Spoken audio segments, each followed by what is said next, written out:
Baik, bismillahirrahmanirrahim. Assalamualaikum warahmatullahi wabarakatuh.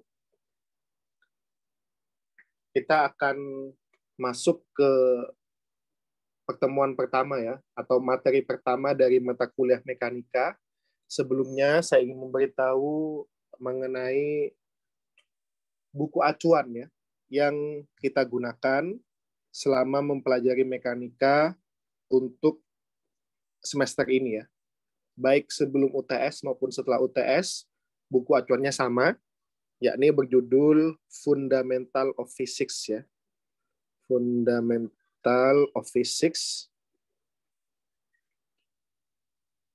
karya Halliday, Resnick, dan Walker ya. Nah, ini kalau bukunya berbahasa Inggris. Nah, ini kabar baiknya, buku ini juga tersedia dalam bahasa Indonesia ya. Nah, yang biasanya ikut Olimpiade Fisika pasti sudah tahu lah ya. Nah, sama pengarangnya ya, namanya bukunya adalah Dasar Fisika. Dengan pengarang yang sama ya, Halliday, Resnick, dan Walker. Nah, silakan Anda bisa mendapatkan acuan ini ya, baik itu hard copy dengan cara meminjam di perpustakaan ya, perpustakaan di Fakultas Teknik atau perpustakaan di UGM ya, atau juga bisa membeli di marketplace ya, atau juga bisa menggunakan soft copy-nya. Apapun bentuknya ya, mana yang lebih Anda sukai, yang terpenting Anda memiliki buku tersebut ya, atau membaca buku tersebut, karena buku tersebut akan menjadi acuan dalam saya membahas materi-materi mekanika ya, dan juga Pak Oka setelah UTS membahas materi-materi mekanika, dan juga soal-soal yang dikeluarkan sebagian besar dari buku acuan tersebut ya. Nah, baik, kita akan masuk ke materi pertama ya, yakni pengukuran ya, atau dalam bahasa Inggris disebut juga sebagai measurement ya. Nah, kalau di teknik fisika sendiri, pengukuran ini nanti akan ada mata kuliah khusus ya, mata kuliah wajib ya, yang disebut dengan pengukuran dan monitoring. Biasanya kalau kakak tingkat kalian menyebutnya pengmon ya. Nah, ini nanti akan Mas Mbak pelajari ya di semester 4 ya. Nah, tentu pengukuran ini tidak akan sedalam pengukuran dan monitoring ya, yang sudah menjadi mata kuliah khusus. Sehingga kita batasi setelah mempelajari bab ini ya, diharapkan Anda memiliki kemampuan ya. Diharapkan Anda memiliki 4 capaian pembelajaran setelah Anda mempelajari bab ini. Pembelajaran. Yang pertama adalah memiliki pengetahuan ya. Memiliki pengetahuan tentang pentingnya pengukuran ya. Dan yang kedua adalah mengidentifikasi besaran pokok dan besaran turunan sesuai dengan standar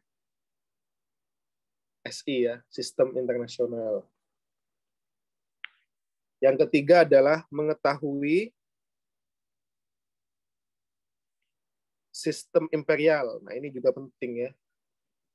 Sistem imperial yang masih dipakai di industri.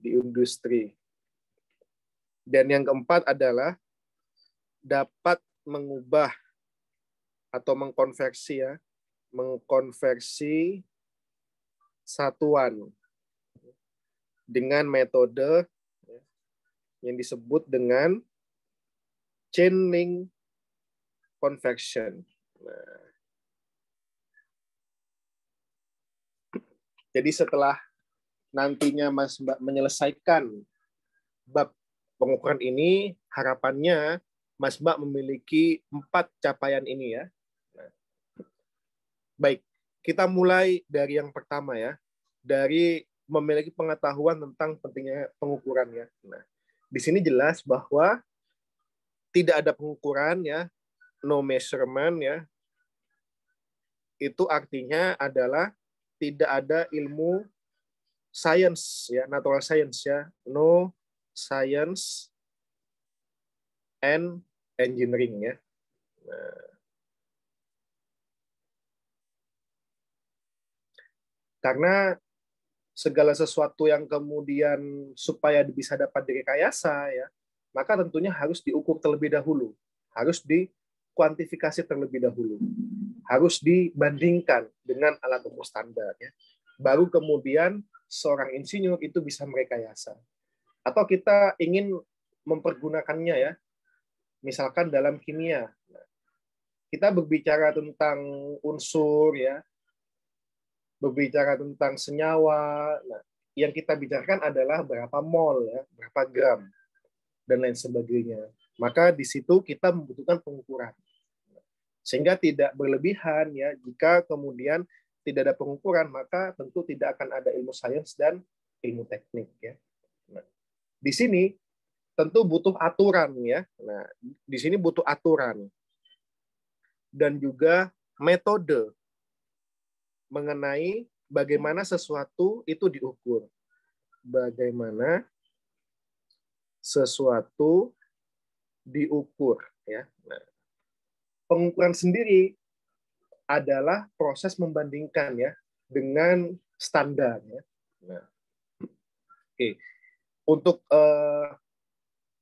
ketika kita berbicara pengukuran ya, maka kita butuh aturan dan metode ya.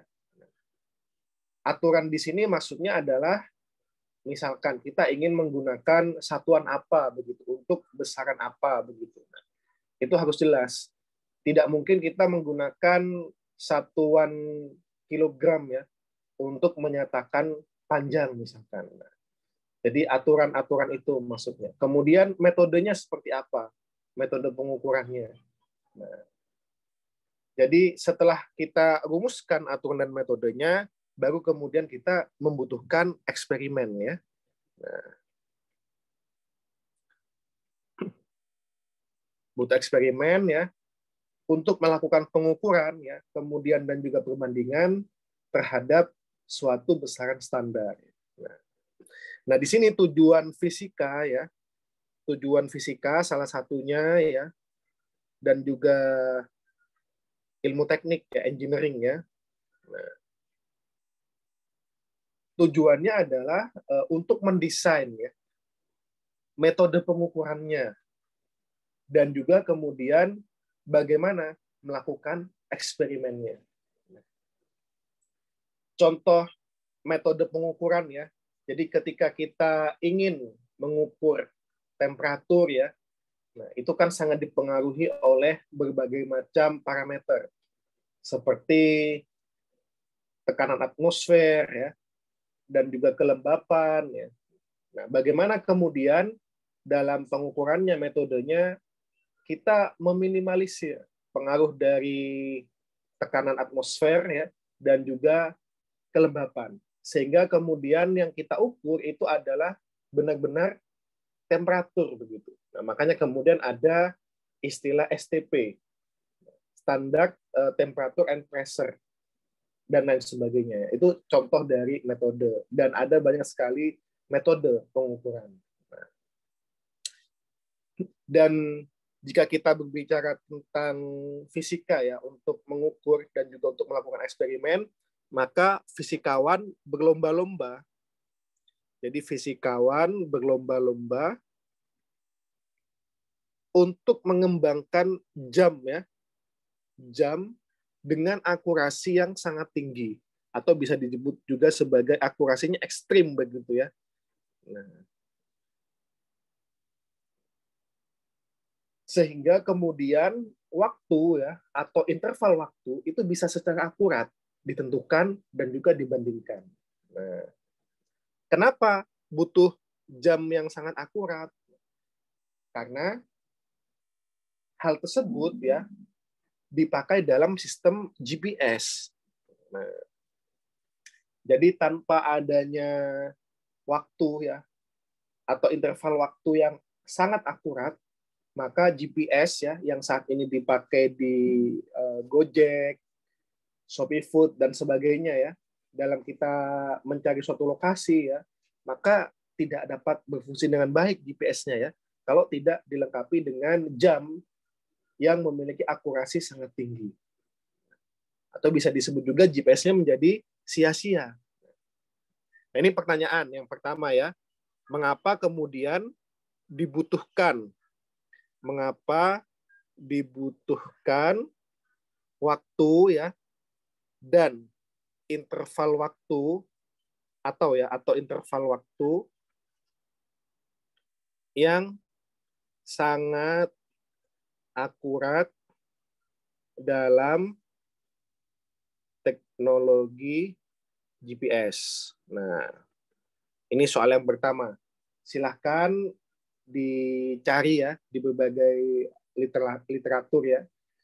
Nanti ditulis tangan di sebuah kertas dan jangan lupa NIM-nya ya. Dilengkapi dengan nama lengkap. Nanti ketika pertemuan di kelas dikumpulkan. Nah, ini soal yang pertama. Mengapa dibutuhkan waktu atau interval waktu yang sangat akurat dalam teknologi GPS? Oke. Nah, jadi itu mengenai capaian pertama ya. Nah, kita lanjutkan ke capaian kedua tadi ya. Nah, capaian kedua menyatakan bahwa mengidentifikasi besaran pokok dan besaran turunan sesuai dengan standar SI ya. Nah, jadi kita memahami fisika ya dengan mempelajari bagaimana suatu besaran fisika itu diukur ya. Besaran fisika atau juga disebut sebagai besaran fisis ya. Contohnya adalah waktu, panjang, massa ya, temperatur, tekanan arus listrik, intensitas cahaya. Dan ini sudah Anda pelajari ya di SMA ya bahwa ada 7 besaran pokok ya. Nah, dan ketika kita mengukur besaran pokok ya, kita membandingkan ya, kita membandingkan dengan sebuah standar ya. Nah, membandingkan dengan sebuah standar. Nah,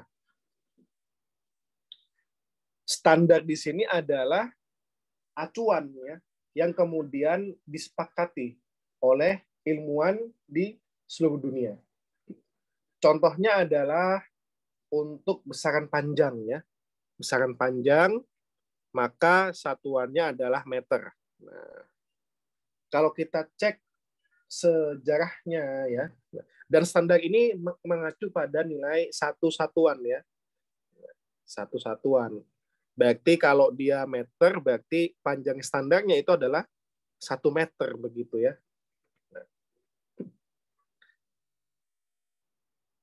Dan kita bisa mendefinisikan begitu satuan ya dan juga standarnya itu dengan berbagai macam cara. Misalkan kita mendefinisikan dengan hasta ya atau dari ujung jempol kita ya ke ujung kelingking kita. Kita bisa mendefinisikannya seperti itu. Namun di sini yang terpenting adalah ilmuwan dari seluruh dunia itu setuju bahwa definisi mengenai standar itu bersifat praktis ya. Praktis itu artinya berarti dia mudah untuk direplikasi ya. Mudah kemudian untuk ditera begitu ya. Dan juga empiris begitu. Dan sifatnya konstan ya, serta sifatnya konstan. Kalau tadi kita menggunakan panjang ya, itu dari ujung jari kita ke ujung jempol kita ke ujung kelingking kita ya, maka setiap orang memiliki standar yang berbeda-beda ya. Misalkan karena saya mengukur dari ujung jempol saya ya, dengan meregangkan tangan ya sampai ke ujung kelingking itu panjangnya 21 cm. Sehingga kalau saya tidak membawa penggaris ya, saya sudah mengkalibrasi tangan saya ya. Nah, jadi ketika saya mengukur suatu meja misalkan di toko bangunan begitu, nah saya cukup mengalihkan berapa telapak ya dari ujung jempol ke ujung kelingking, nah, dikalikan. Misalkan mejanya 7 ya, 7 telapak tersebut, maka saya kalikan saja dengan 21 cm. Contohnya seperti itu. Namun bisa jadi ujung jari jempol di Anda sampai ujung kelingking itu tidak berdiri 21 ya, bisa 20, 22. Maka ini disebut dengan tidak praktis ya, karena nilainya berbeda-beda. Nah, oke. Dan ketika kita sudah menetapkan standar ya, maka kita harus menggunakan standar itu untuk mengukur. Ya. Misalkan panjang ini ya, maka kita gunakan meter ini untuk mengukur ya dari panjang gitar misalkan ya sampai panjang jarak ya, panjang apa? Panjang jari-jari matahari. Nah, itu harus kita nyatakan dalam bentuk meter ya. Jari-jari matahari sampai ke jari-jari atom hidrogen misalkan. Nah, itu harus dinyatakan dalam satuan ini. Meskipun kita tidak bisa ya mengukur secara langsung berapa kemudian jari-jari matahari ya akan meleleh pesawat ulang-aliknya ya, atau mengukur secara langsung berapa jari-jari atom hidrogen. Maka dalam metode pengukurannya, nah dengan metode secara tidak langsung ya, nah nanti akan dipelajari lebih lanjut dalam mata kuliah pengukuran dan monitoring. Nah. Oke, selanjutnya setelah kita mengetahui bahwa setiap besaran itu memiliki satuan ya,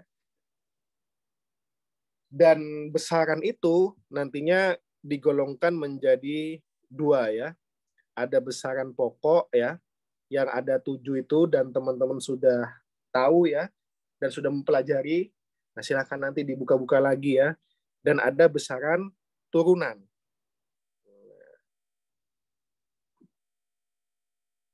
Kalau besaran pokok itu ada 7 ya, besaran turunan ini bisa sangat banyak sekali ya.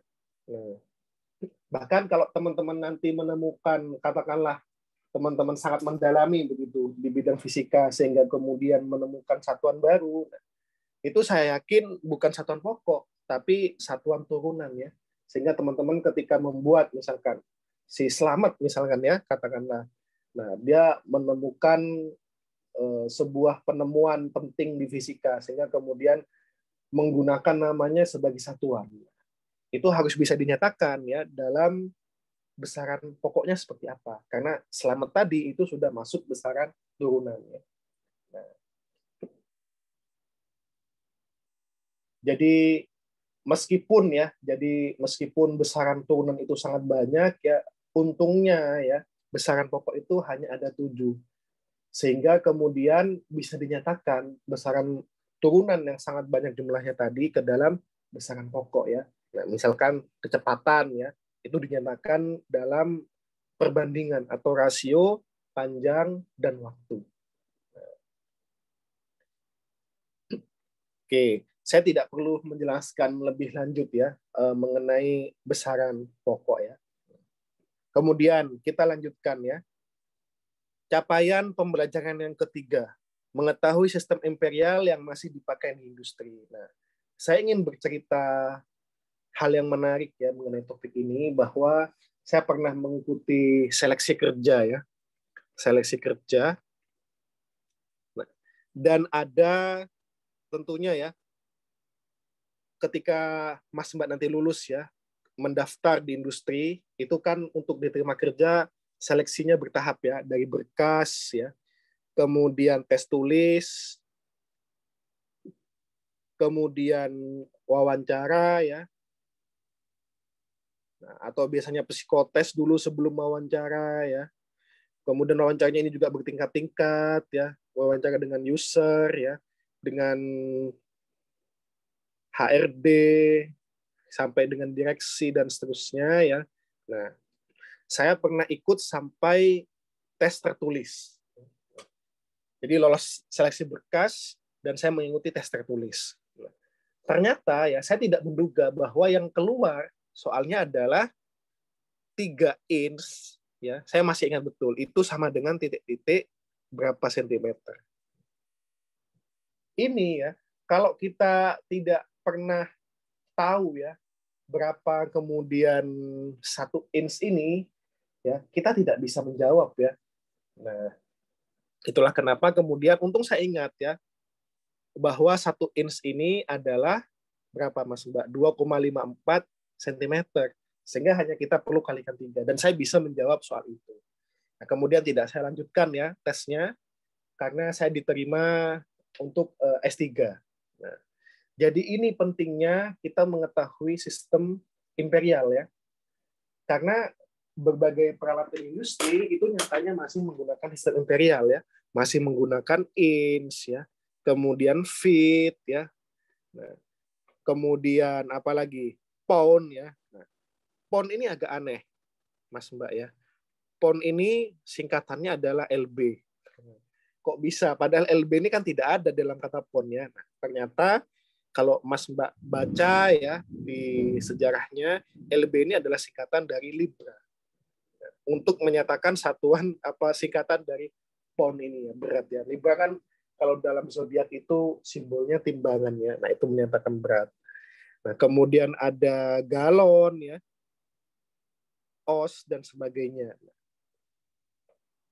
Jadi itu masih dipakai ya sampai sekarang di berbagai industri.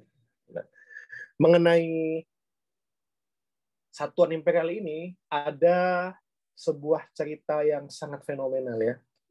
Jadi NASA ya, Badan Antariksa Amerika Serikat itu pernah mengalami kecelakaan dengan kerugian yang luar biasa besar ya, karena salah satuan. Nah ini menjadi pertanyaan yang kedua ya. Nah, coba jangan coba ya, ceritakan ya. Nah, ceritakan bagaimana NASA bisa melakukan kesalahan besar karena kesalahan satuan. Nah, jadi ini PR yang nomor 2 ya. Nanti kita bahas di kelas. Jadi ceritakan ya, mungkin bisa maksimal 2 paragraf saja ya. Satu paragrafnya maksimal 10 baris lah. Jadi tidak perlu panjang-panjang, tapi to the point ya, satuan apa yang keliru diterjemahkan oleh astronotnya di luar angkasa ya. Jadi di buminya ngirimnya apa, di luar angkasa diterimanya apa begitu. Itu clue-nya ya. Nah, ceritakan bagaimana NASA bisa melakukan kesalahan besar ya karena kesalahan satuan. Nah, oke. Kita lanjutkan. Jadi ada beberapa satuan imperial ya yang perlu Anda ketahui ya. Yang pertama panjang itu inch ya. Tadi sudah saya jelaskan bahwa inch itu adalah nilainya 2,54 cm. Kemudian ada foot ya. Nah, ini inch ini singkatannya INCH ya. Foot itu singkatannya FT. Nah, itu besarnya adalah 12 ya. 12 inch atau 1 lusin ya. Nah, 1 lusin inch begitu ya. Atau dia panjangnya sekitar 0,30-an ya. Panjangnya sekitar 30,48 cm. Nah, kemudian ada pound tadi ya, pound. Ini untuk berat ya. Nah, singkatannya Libra tadi ya, LB. Nah, pound ini dia kalau dalam SI nilainya adalah 0,453 kilogram. Nah, kemudian ada Fahrenheit ya. Ini sudah tidak perlu saya jelaskan lebih lanjut ya. mengkonversi satuan temperatur ya. Nah, saya rasa Mas Mbak sudah familiar, sudah pernah mengerjakan soalnya pasti ya. Nah, jadi kalau nanti Mas Mbak ke Amerika ya, jadi temperaturnya itu bukan Celcius ya, tapi Fahrenheit. Dan juga ada galon ya, yang biasanya sering itu besarnya adalah 0,003785 meter kubik ya. Nah, dan ini yang biasanya sering muncul. Jadi saya menceritakan ini bukan berarti kemudian saya ingin kembali menggunakan sistem imperial, tidak ya. Saya ingin menyampaikan fakta bahwa di dunia industri itu masih digunakan sistem imperial ya. Nah, sehingga kemudian ketika nanti Mas Mbak lulus ya, atau nanti kerja praktek ya, sebelum lulus kerja praktek itu tidak kaget begitu ya dengan sistem imperial ini. Nah, oke, kita lanjutkan. Berbicara tentang satuan ya, kita perlu lihat bahwa selain sistem imperial ya, nah, SI pun dibagi dua ya, ada yang MKS ya, meter kilogram second, ada yang CGS. Nah, senti, gram, sentimeter ya, gram second. Nah, ini sama ya, sama-sama SI ya. Nah, oke. Dan juga tadi ya, ada imperial.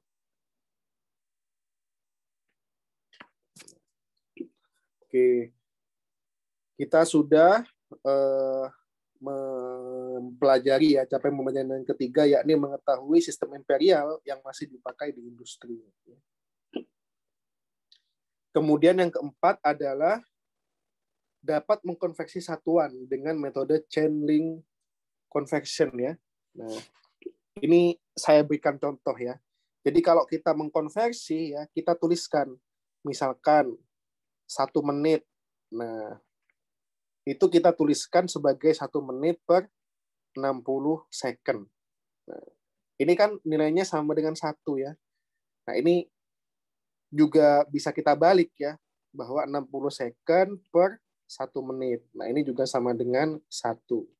Ingat ya, ini bukan berarti bahwa dia 1/60 ya, sama dengan 1. Nah, ini yang perlu diperhatikan, harus melekat satuannya ya. Ini second ya, bukan S ya, bukan 5 ya. Nah, second ini, bukan 5. Nah, misalkan kita ingin mengubah dari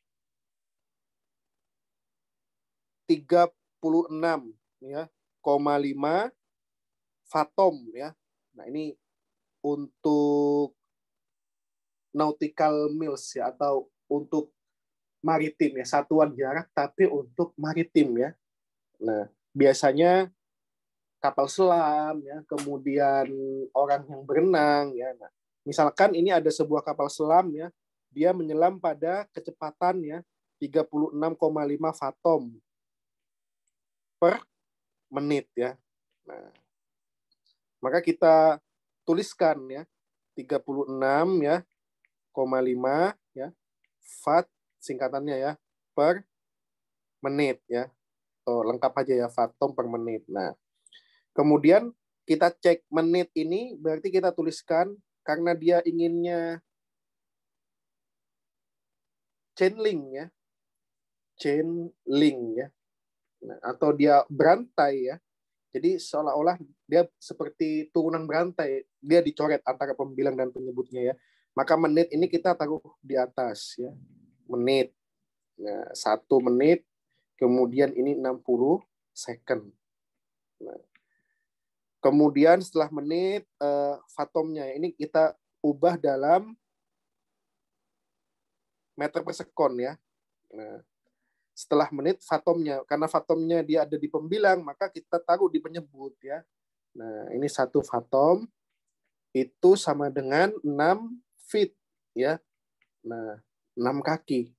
Dan 6 kaki tadi ya, itu sama dengan ya, kalau dalam meter ya, dia 1 meternya itu, kan tadi 1 feet itu 30, sekian ya. Nah, maka 1 meternya itu sama dengan 3,28 feet kira-kira ya. Nah, maka bisa kita coret ini. Nah, ini aturan berantainya. Menit dicoret ya, kemudian fathom dicoret, feet dicoret. Nah, tinggal bersisa meter per sekon. Kita kalikan ini. 36,5 ya. Kalikan 1, kalikan 6 ya, dibagi dengan 60 dikalikan 3,28. Nah, berapa? Jawabannya adalah 1,11 meter per sekon. Nah, PR yang ketiga adalah ya, berapa 36,5 fathom per menit ini ya. Ini PR yang ketiga ya. Jika hendak dinyatakan dalam mil per jam ya. Nah, mil per jam. Ini yang A ya. Kemudian yang B, 36,5 fathom per menit ini berapa jika hendak dinyatakan dalam tahun cahaya ya. Nah, dalam tahun cahaya. Tahun cahaya ya per tahun ya. Nah, jadi tahun cahaya itu ada satuan astronomi menyatakan jarak ya, bukan menyatakan waktu ya. Nah, ini yang harus Anda pahami ya. Jadi 1 tahun cahaya itu sama dengan 9,46 kali 10⁻12 kilometer. Nah, jadi ini soal PR yang ketiga ya. Silahkan dijawab. 36,5 fathom per menit itu sama dengan berapa mil per jam, dan kemudian berapa tahun cahaya per tahun. Oke. Baik, kita lanjutkan. Nah, ketika kita kemudian menyatakan sebuah hasil pengukuran ya, maka kita membutuhkan yang namanya notasi ilmiah ya. Nah, misalkan kita mengukur ya dari berapa besarnya massa bumi misalkan. Nah, itu kan sekitar berapa ribu kilometer. Atau parameter lain ya, misalkan kita mengukur ya sesuatu itu besarnya adalah 3.560. Nah, 3 miliar ya, 3.560 juta misalkan meter. Nah, ini tidak praktis ya dalam penulisan fisika ya. Nah, maka kita butuhkan notasi ilmiah. Nah, notasi ilmiahnya ditulis sebagai 3,56 ya kali 10⁻9 meter. Nah, atau kalau dalam dalam Excel ya 3,56 9 ya. Nah, dan ini juga tidak praktis ya. Kita menggunakan 10⁻9 9 ya. Maka kemudian ada prefix, Mas Mbak ya. Prefix atau awalan yang mendahului satuan ya. Nah, jadi nanti ada kalau 9 berarti giga ya. Ada giga ya. Nah, dari 10⁻24 itu adalah yota ya. Nah, jadi kalau ada yang besarnya sampai segini ya, misalkan yota gram ya atau yota meter ya. Nah, kemudian ada 10⁻21 itu zeta dan seterusnya ya. Sampai nanti yang paling kecil itu ya. Nah, yang dia besarnya 10⁻⁻⁻ sekian begitu. Nah, itu nanti bisa Mas Mbak cek sendiri ya, ada tabelnya. Jadi tidak, yang biasanya sering dipakai itu adalah 10⁻9 giga ya. Ini sering kita pakai dalam bahasa sehari-hari ya, gigabyte ya, kemudian hard disk giga ya. Juga tera sekarang sudah hard disk ya 10⁻12 berarti. Nah, nanti di atasnya tera itu ada peta ya. Nah, 10⁻18 itu exa ya. Exa, 10⁻15 peta dan seterusnya sampai yang paling kecil itu 10 pangkat min 24 ya, yokto. Nah, jadi kalau ada yang lebih kecil ya kita nyatakan dalam bentuk yokto itu ya, misalkan lebih kecil dari 10 pangkat min 24 misalkan. Nah, kita nyatakan dalam bentuk yokto itu. Contohnya adalah waktu Planck ya, yang paling kecil ya, waktu Planck atau Planck time itu waktunya adalah 1 kali 10 pangkat min 43 ya. Nah, oke.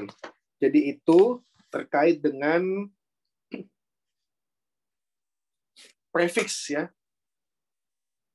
Prefiks dari satuan. Oke.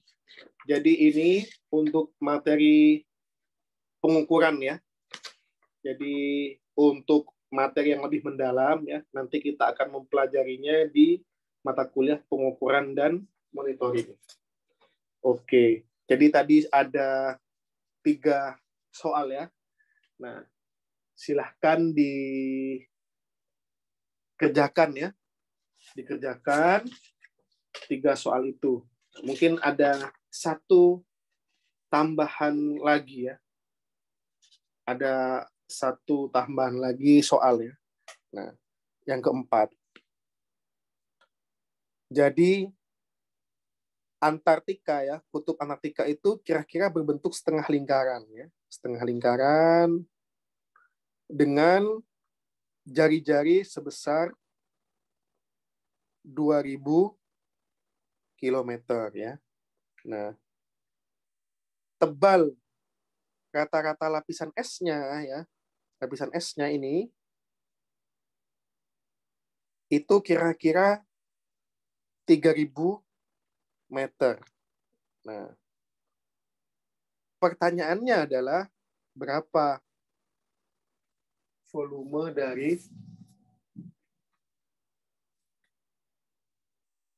es ya di Antartika. Nah, yang dinyatakan dalam sentimeter kubik. Nah, jadi ini soal yang keempat. Silakan dikerjakan ya. Kita bertemu di pertemuan di kelas. Nah, jika ada pertanyaan, silakan disiapkan juga pertanyaannya ya. Sampai jumpa di kelas. Saya sudahi untuk kuliahnya. Wassalamualaikum warahmatullahi wabarakatuh.